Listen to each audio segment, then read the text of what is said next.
best, we the best, still is room for improvement and movement. We the best, we the best, we the best, still is room for improvement and we the best, we the best, we the best. Our presence is we the best, we the best, we the best. Our presence is felt like a Black Panther movement. Man, it's hip-hop game, yo, I bleed, never mislead. Me a carbon copy, unlikely. Man, I ain't faking with it. Man, you catch me in the lab like a baker with it. Trying to get my cake up. You rap bastards need to get your weight up and take off the makeup. Man, I'm on my PE. I can't forget about the blessings from the essence. Come on, dude, gotta teach a lesson. Now everybody Smith & Wesson. Little this, little that. Maybe cause they just a little young. Come on, scrap. My feces connected to my telekinesis to reach your nephews and nieces in this crisis. We need it. The youth is misleaded. The gang's bleeding. Who gives a fuck? Ruck. Everybody duck. I blow about the bus. I know y'all fed up. That's why I'm in the lab whipping it up. It's the remedy, the plan, the answer, the solution. Sitting in my studio, plot the revolution. Rewrite the Constitution, nah, burn that motherfucker. Cause I'm not the one that's gonna get beat like Tanya Tucker. Cause I'm here for the general population criminal. We killing all the information, getting a subliminal. We're giving all the tools to the children. Cause you need fresh water and soil if you attempt to plant a seed. And I don't wanna bleed less I'm bleeding life lessons to the rhythm of a song that can serve as confession with compression on my vocals. Squeeze it like a chokehold. If you wanna make change, you gotta start local. And if you wanna make change, you gotta stand tall. Teach them all that you gotta get up after you fall. A final call to my people, get it down to the letter. Yeah, we got a little something that'll make you feel better. And you best believe I'ma put in work. Cause if worse come to worse, my peoples come first now. Let your mind rest on that. It's a proven fact that I'ma hit them with the artifacts. Flamboyant pro brother from the 412. Check my resume, this is what your bruh do. Stay sucker free, never let a hater get close to me. The Reaganomic effect got the whole hood vexed. Check the way I put it down with the compounds and minerals to be my own general, the illmatic one. My mind illuminates like the sun. Knowledge is for self, but you gotta teach one. And I don't know if you didn't heard, but it's up to me to spread the word. Cause the game is so contagious, so aggravated when you spit black power. Radio won't play it. Medication these MDs can't provide. Dedication these MCs can't supply. Remedies for all these maladies. Inside I'm the illest like jellyfish at low tide. You're hanging off the side of the SS Mechanic, spewing whack rhymes, polluting the Atlantic. Microphone queasy, lyrically seasick. Ain't coming Dramamine, stop sucking my MC dick. For real spirit empty, lack of soul you illin'. My cup runneth over, catch the knowledge I'm spilling. Hell yeah, I'm old school, I rep it till I die. Class of 89 when hip-hop was alive. Somewhere down the line, rap music got dyspeptic. I'm here to clear ears, Marcus J. Antiseptic. Bite two rhymes, never call, let a leader lead. What I got is what you want and what you need. Man, this game got me feeling like a Malcolm. They trying to X me out, but I'ma take a different route. Air the game out. I'm the one that the haters all talk about. Hypnotic picture scripture giver, so you can be ignited to my soul food cipher. Movement, Chuck said hit him in the head with the blueprint. You know the recipe. Never let the system get the best of me. And if it get the best of me, the seeds won't get the recipe. Hip hop with no anatomy, yo, that's tragedy. Tragedy.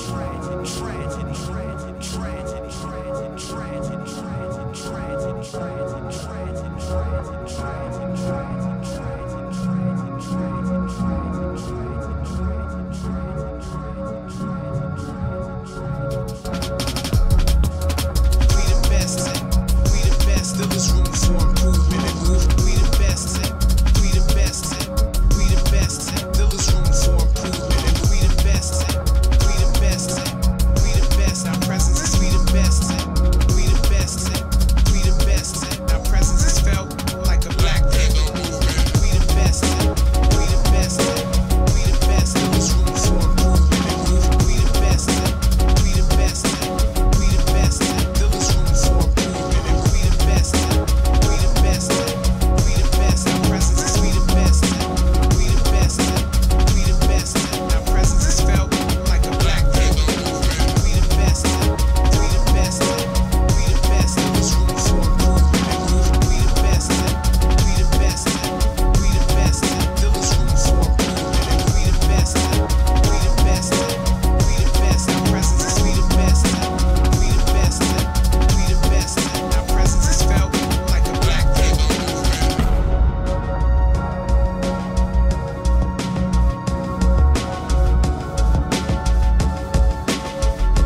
Hello everyone and welcome to session 3 of the Global Black Feminist Reading Circle.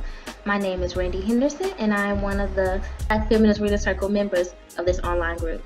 This session runs from January 20th until June 2nd and includes 2 week-long breaks. Our democratically selected reading material is Harriet A. Washington's book, Medical Apartheid, The Dark History of Medical Experimentation on Black Americans from Colonial Times to the Present. Our book group meets each Tuesday evening from 6:30 to 8 on the Google Plus Hangouts on Air platform. You may find the Global Black Feminist Reader Circle on Google Plus, YouTube, and Facebook, and always feel free to join us in reading our story together. Welcome, welcome, welcome everyone to the Global Black Feminist Reading Circle. This is the 3rd book we're reading, session 3, which now runs through June 16th. So we are coming on down the road. We have closed the Hangout to the existing members, but you are still welcome to watch us live on YouTube or to visit our archives at YouTube. I should say my name's Michelle Odom. I am the moderator for tonight and one of the co-hosts of the Reading Circle along with Randie Danielle Henderson, and I'm located in Brooklyn, New York. And let's introduce the other conversationalists for tonight. Venita? Good evening, everyone. My name is Venita Walker, and I am joining you all from Cromwell, Connecticut. Welcome. And Georgette? My name is Georgette Moses. I'm participating from Columbia, South Carolina, and I am happy we are moving along in this book. Yes. Yes. And our newest member, Edwina. Hi, my name is Edwina Marchenko. Glad to be here. I'm participating from Utah. I'm here with my son who's in the National Guard for Utah. Okay. Kim B has joined the Hangout. Hi, everybody. I'm Kim. I'm in New York. Chapter 11, The Children's Crusade, Research Targets Young African Americans, tells the story of the dangers Black children, especially boys, have faced at the hands of American medical researchers on a never-ending quest to medicalize the problem of violence.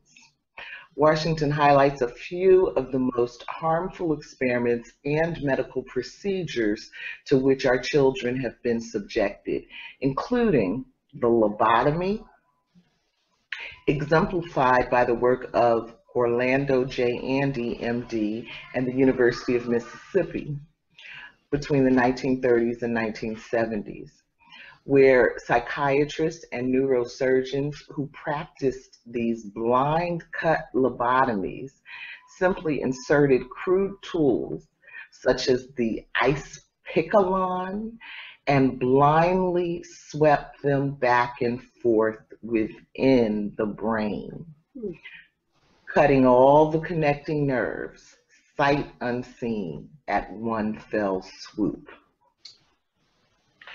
Another example is Maryland's XYY study, or Search for the Mean Gene, carried out by DeGamber, Borgonker, PhD, and Johns Hopkins University during the 1970s, where parents were lied to, and these boys were subjected to stigmatizing testing, psychological assessments, and blood draws in a 3-year experiment that could have branded them as latent criminals for life.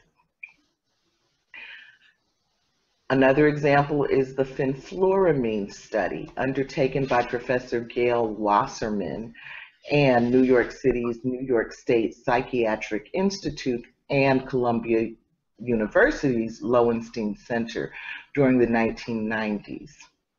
Here they performed experiments upon at least 126 boys, most of whom were between the ages of 6 and 10, utilizing the drug fenfluramine. Fenfluramine is a cardiotoxic and brain-damaging substance, which at the same time had never been used on children under the age of 12. Another example is the repair and maintenance study conducted by Kennedy Krieger Institute and Johns Hopkins University during the 1990s, where scientists intentionally exposed children to lead in dilapidated housing to evaluate new, cheaper lead abatement techniques. And finally, the Violence Initiative, championed by Frederick Goodwin in the National Institute of Mental Health in the 90s, where inner city boys were compared to rhesus monkeys in the jungle. Her presentation also highlights the ways in which parental consent is disregarded and undermined as researchers doggedly pursue a single-minded agenda of proving Black boys are born criminals, more likely than others to be violent. She reviews ethical failures of the doctors and scientists in the cases cited, and she considers the social effects of racist research and raises concerns about current and future research agenda and practices.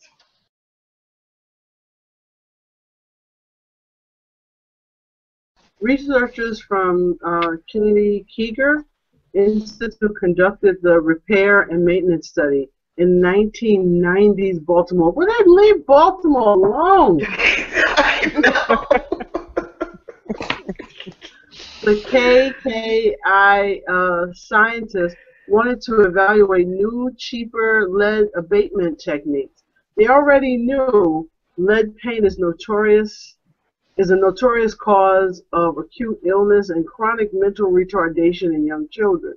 Because scientists wish to explore cheaper ways of eliminating the lead threat in the future, they purposely arranged with landlords to have children inhabited lead-tainted housing so that they could monitor changes in the children's lead levels as well as the brain developmental damage that resulted from different kinds of lead abatement programs. Scientists offered parents of children in these lead-laden homes incentives such as $15.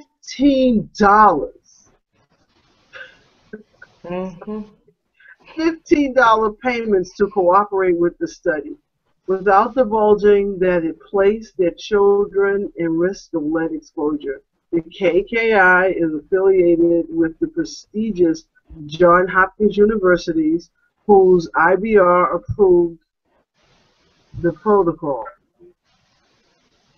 19. Again, should we learn to look a gift horse in the mouth? Why or why not? 15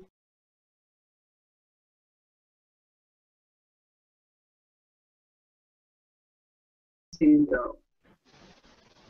Did you imagine as late as 1990s, American researchers were still engaging in such intentionally harmful practices as lead exposure?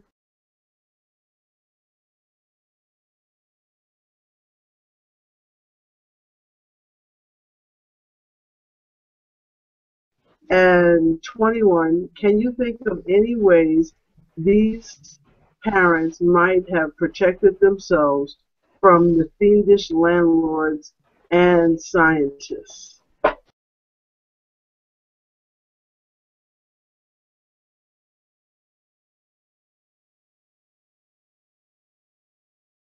Oh, wow. $15? I know. But look at the reason why they were conducting it. That's even sadder. The reason why they were actually conducted because scientists wish to explore cheaper ways of eliminating lead threat in the future. Cheaper ways, not the best way. Right. Cheaper way. So that, along with the $15. Yeah. I tried to be judgmental, Kim. I try to have an open mind.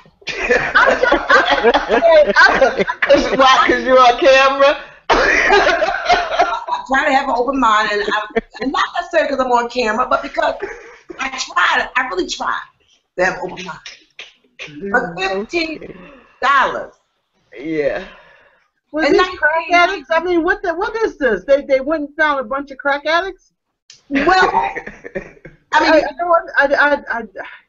I mean, you tell me about Baltimore. I don't know. Where were they? They Baltimore alone. But anyway, I just wonder what parent would say, "Oh, test my child, put them in a whole program. Just give me $15." Yeah, but before y'all go to beating up on poor black women, I'm not beating up. But let's bear in mind the researchers did not tell these families that these were lead-tainted apartments. So the $15 was kind of, I guess a little thank you or whatever for letting us come in and, I don't know, swab the ceiling or something every now and then. They didn't know that or I guess they didn't know. I mean, I guess if you see paint chips, all over the floor, you might wonder. But but they didn't know. The researchers were not honest, and that's been the case with all of these examples that we've read about. The researchers lied. I mean, think about the fenfluramine study, where that was the $100 to the family, and the Toys R Us certificate. But the researchers didn't tell the families that, well, once we get your kid here, we're going to withhold food and water. Yeah. They get the information that you had a 6-year-old child at home. Yeah. That to me. Yeah. They used the juvenile justice system probation officers. And I know a lot of black probation officers, and I'm going like, what? Yeah. Well, what I want to know is why, once again, it's all things considered. There's a lot of stuff to consider. I'm not in their head. I try to put myself in their position so I can understand what might prompt me to offer up my child to anybody that easily, under any circumstance. We're talking about 1990, not 1904. We're talking about 1990. We're in 2015. We ain't talking about 1970. We ain't talking about 1986. We talking about 1990. Now, something else is going on here. At this point, I don't know what it is, because I'm not in anybody's head. Offering up your child so easily, offering up anything so easily. You understand what I'm saying? I mean, and because although it's tricky, but they weren't informed what they were doing. And this is when poverty is part of the situation. This is when it's just so big. Oh my God! But poverty and ignorance, and and as Kim said, crack addiction. But had to be something going on, Michelle. This is 1990s.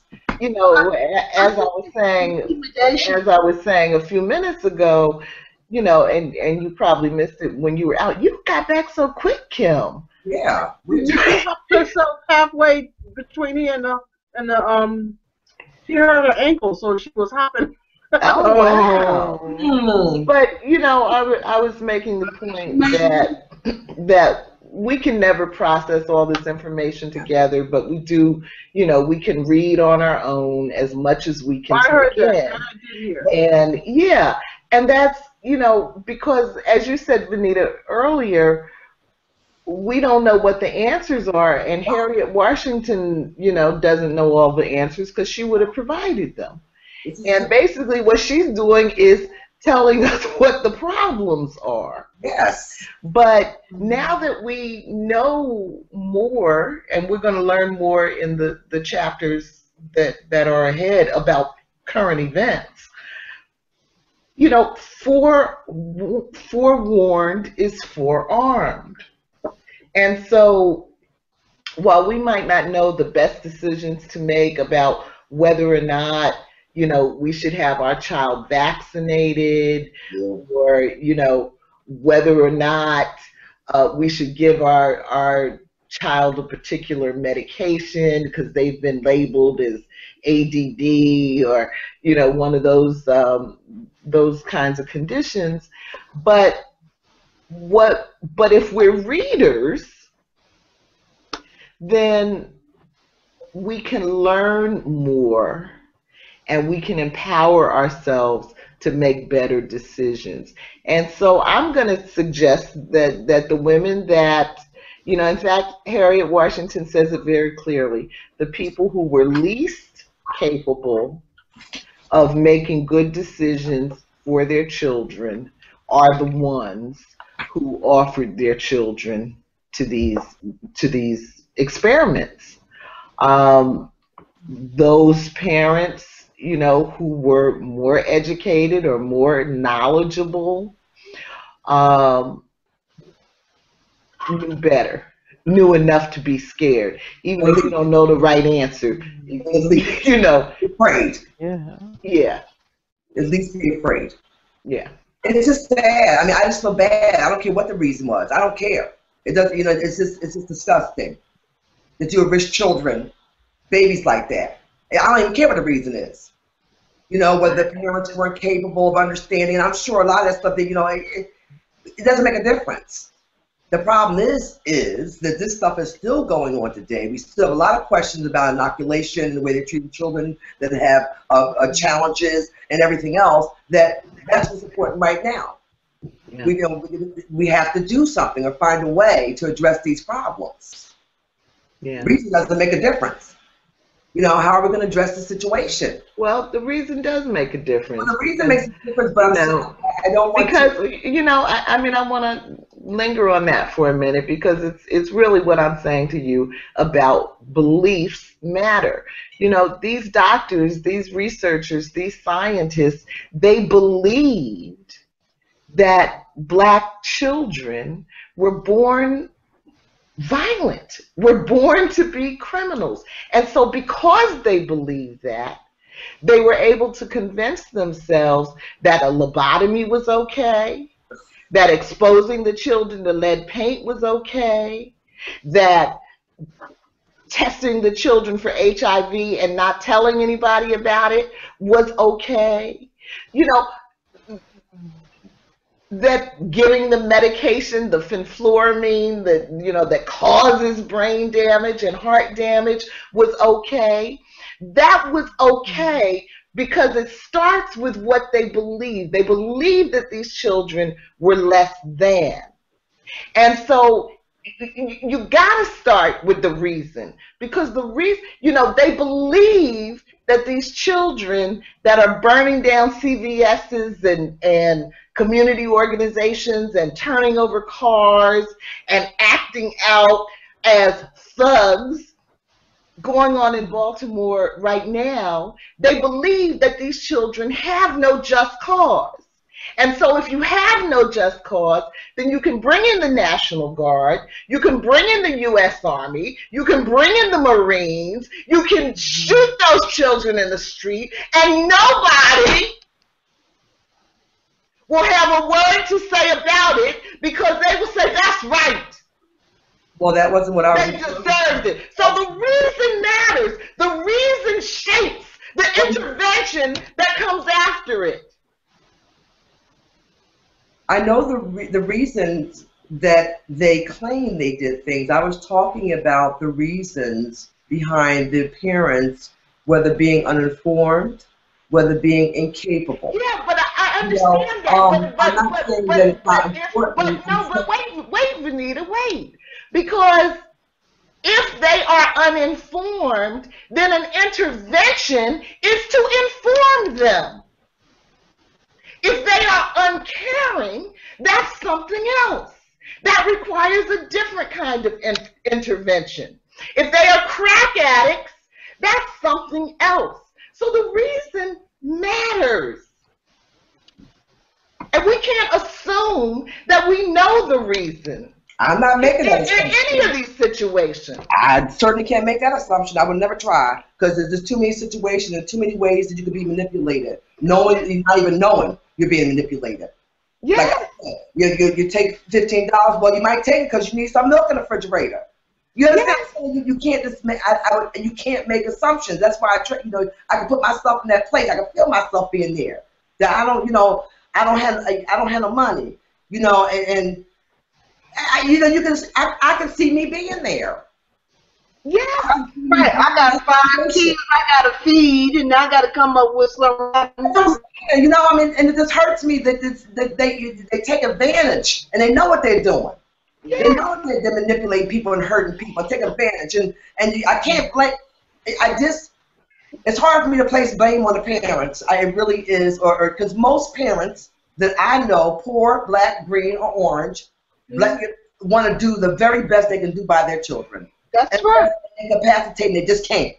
Wasn't it this chapter? Wasn't it one of these studies? I think the fluoramine study, where she was saying that the researchers taught the other doctors or taught the other researchers how to talk to the parents, how to induce them into doing these things, because disgraceful. They know our weaknesses, and they know how to take advantage of those weaknesses because they study us, because they use tax dollars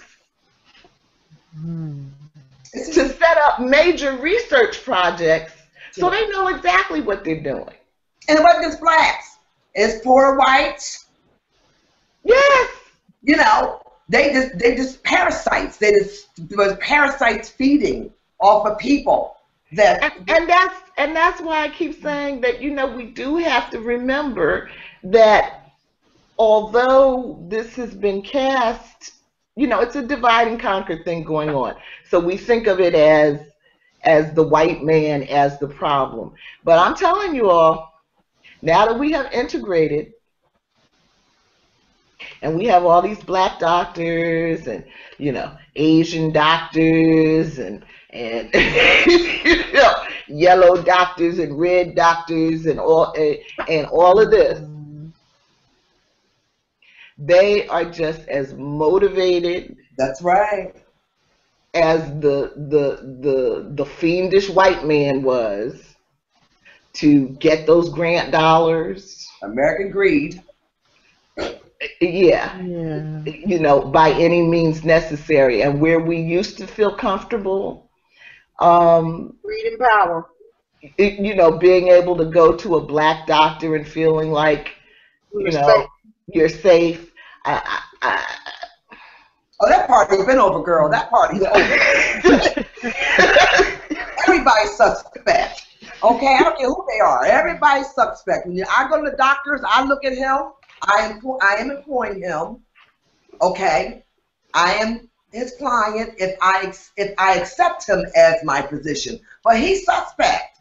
Yeah. I told you I went to my rheumatologist and I said, "Did you read?" And he's pretty cool. Every doctor I've been going to, all my doctors, gynecologist appointed a couple weeks ago. I said, "Well, have you read Medical Apartheid?" What did they say? I just thought it was great because it kind of like, put them on notice. I read it.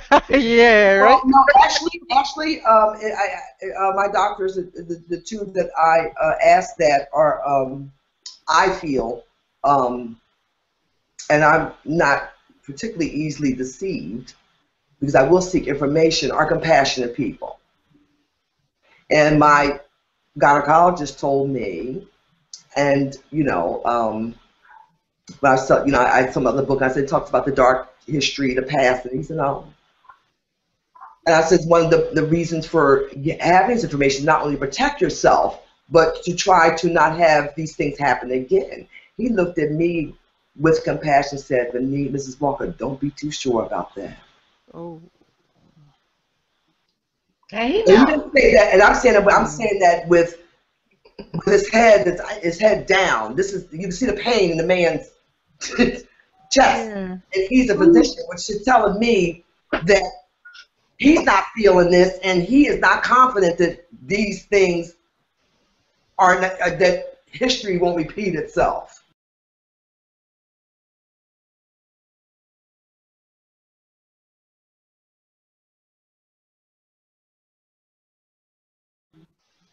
You know, and look at Dr. Leon Sullivan. One of my questions was, how did you feel about learning that the man, who was the symbol of the anti-apartheid struggle in South Africa, the American symbol of the struggle in South Africa, and he used to do the OIC program, Opportunities, Industrialization, something or other, the Sullivan Principles, and all of that. Appointed the guy head of the Mental Health Bureau, the one who had gone up and compared young black children to rhesus monkeys. right. Yeah. Because, see, something happens regardless of the color of your skin. Something happens when you get when you reach a certain level of power, position, where your loyalties, start to change. And so, there's a lot of stuff. There's a lot of stuff for us to. So the question was, where was your loyalty from the beginning? Smiling faces tell lies. Yeah. Okay. So you don't know if he was loyal from, a lot of black physicians were loyal from the very beginning. You remember that old thing, Master? John took a piece of bread. I'm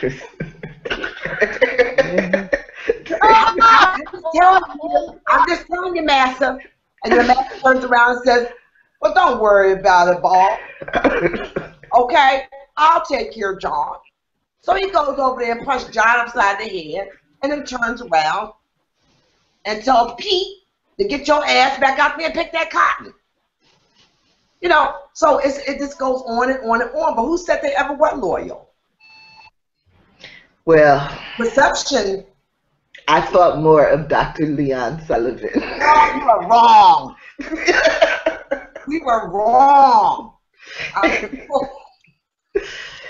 Yeah. So, bye up, Michelle. That's it. He's over. Okay. Okay. Well, yeah, we can't do everything. I guess the one thing I did want to say when I was talking about the $15, I guess that was judgmental, but at the same time, I think it's just so heartbreaking that you're in situations that you may have to sell your kids out for that little bit of money. But at the same time, it's just a part of me that feels like it's just sad, and we're still in that situation. We're still right there. And the thing I adore about both of my parents, some stranger would come by and try to get near us, and they would get cursed out. And we were hungry little raggedy kids, but they got cursed out because my family knew that, like your question asked, what about this gift horse? Not to look him in his mouth or look him in his mouth. They would have got cussed out in my house. Even though we would have went to bed without dinner, strangers would have got cussed out. Mine too. Yeah. So to hit $15, I'm like, police officer for the District of Columbia. So, but he was from Hamlet, North Carolina, and when he went one day, someone asked him what was his occupation, and he said cotton picker. So. Yeah. Well, we have to realize that we have 2 or 3 generations of folk who have essentially raised themselves. Yes. And, where our parents grew up in communities that were communities, you know, Yes, where really. people were connected and took care of each other and cared about each other and shared information with each other. That wasn't my community. When, That wasn't mine. but when you're raising yourself, you know, because your parent is not there, or you know, not there physically or emotionally or spiritually, then you know you become something different than what we used to know. So so I try not to judge. I try not to judge because you know, I can't even imagine surviving some of the things that our young people have had to survive, and that's why they're in the streets tonight. Yeah, you're right. No guidance. I mean, you have so many parents. When crack came on the scene, of course, we had other things on the scene before it. When crack came on the scene, it took out 2 generations of people. Took them out. Yeah. Took them out. Yes. No, seriously, it took them out. Oh, sure. Okay? And these kids have been raising themselves and raising their parents and taking care of their parents, too. So they have resorted to other means. Yeah. Like selling drugs on the street. And taking money from older men to help to take care of their siblings. As a whole, that's why I say it's so sad. Well, yeah, and that's you know, which brings up the issue of teen parenting. You know, just as Harriet Washington points out in the chapter, you know, a child cannot make a good decision about whether or not to give consent Right. to be in the study. But if that child is the parent, that's what I'm saying. Okay.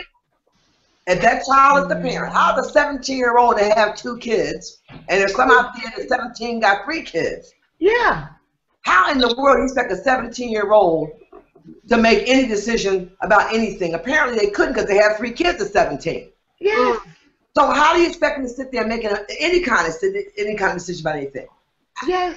So these are the ones that also they're preying on. They're going down there looking for these teen mothers. And the reason why I say mothers, because the little boys is gone. You know, and so it's just so much. That's why you can't pass judgment. I can see myself. I am just blessed to be. I'm just blessed to be more informed. I'm just blessed to seek knowledge. But I can't say that I could not see myself in that same position, because it can happen to me. It could have been me or you or anyone. You know, it's just so sad, man. It's just awful. Yeah. Yeah, it's bad. It's just bad. And then you have a lot of parents that were on crack. So you got the children trying to be the parent of the parent. And for the rest of the siblings. So they out there on the corner resorting to, because they're not educated, they're not trained or skilled to selling drugs and everything else. A lot of children are out there selling drugs, taking the money home to be the parent to their parents. To feed their family, pay the bills. And to pay the bills. There's a lot of them out there that's resorting to that. Not because they want to get out there all the time. No, that's not always the case. No, because a lot of them are out there doing that today just to try to keep the roof over their own little siblings' heads. I met a lot of young people when I went back to school. And if you heard some of the stories that I heard, you'd be in tears all day long, every day. And this is on black and white young girls. You would be in tears every day. You look at them, you would never know the things that they go through and the things they're going through. You know. And don't forget all the grandparents that are raising, you know, babies for their children. You know, so imagine a grandparent who, you know, may have a touch of Alzheimer's, you know, something going on. Yeah. Or imagine a grandparent that's got 4 grandkids and she's 34. Well, there you go.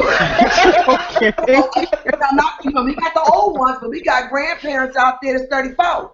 And they raise 3 kids. No, it's just so big. It could be anyone, and I just it just hurts me, and I can't pass judgment because I could, you know, it could be anyone. It could be any one of us. It could. Yeah. It just really could. There's just so many reasons why that sometimes people, and some things that they can't control. You just born into that environment. That's what you know. Where are you going if you're a child? But there. Well, that's what these kids in Baltimore are asking. That's exactly. I had to turn it off today, girl, because those journalists was getting on my nerves. They really were getting on my nerves bad. So I had to go back and forth. I wanted to be informed and see what they were saying from station to station. But you couldn't take for so much of it. Huh, Georgette? It was just yeah, that's right. That's right. I kept muting it. Venita, I was trying to say, I seen one video, I don't know if you saw, with her slapping his son, trying to keep going out. She was slapping him. It was on the. Oh yeah. Yeah, but it was like he was going to war. He said he didn't hit his mother back, but he said, "I'm going out here." Yeah. Yeah, we can't get into that one. That's a lot because there's two sides to the story. Everybody's scared. Anyways, ladies. Yeah, but but you know. I mean, she was really slapping him around. Yeah, but what I hate, to go. and what I hate is the way the media is framing her, you know, as a good mother. You know, well, that's what a good black mother is supposed to do. Knock her kid upside the head. And that's what they were doing. Yeah. Yeah. You know. So that's pretty ugly.